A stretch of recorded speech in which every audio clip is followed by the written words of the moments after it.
types of tenancy and for holding title. So it's a question that a lot of buyers don't even know to ask, and they get hit with this at closing. I'm going to start off with tenants in common. If you and I decide we want to buy a piece of property together, we would be tenants in common, which would mean if I should pass away, my half would go to my relatives in the estate, and if you should, it would go to your wife and children or your estate.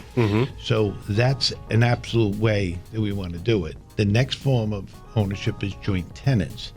And let's say that it was a young couple who are not married yet, and they're buying a home and they're going to be married in a year or so, and they decide that the best form for them would be joint tenants, because if one of them dies, it would go to the other, assuming they both put up the deposit equally. In that situation, they would want it to go to the survivor. The third form of ownership is tenants by the entirety. Now, tenants by the entirety is very similar to joint tenants. The distinction being is that it can only be for husband and wife. So if you're not married, you can't hold it as tenants by the entirety. What happens if somebody's dating and then they go in and they do the second option that you had, right, which was tenants by joint tenants. Joint tenants, I'm sorry. Could they change that to tenants by the entirety when they get married? And what's that process like? They could. And you mentioned asking that question at closing, and that's probably one of the questions I hate to ask the most at closing. Oh, because it's awkward. Well, what happens is, with my own daughter, she's retained her maiden name.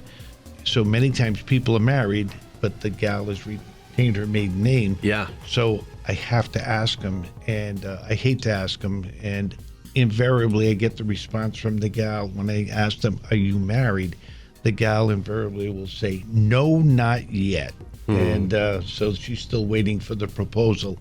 And the other aspect of tenants by the entirety is interesting, that let's say the husband got into a car accident and they got a judgment against just him.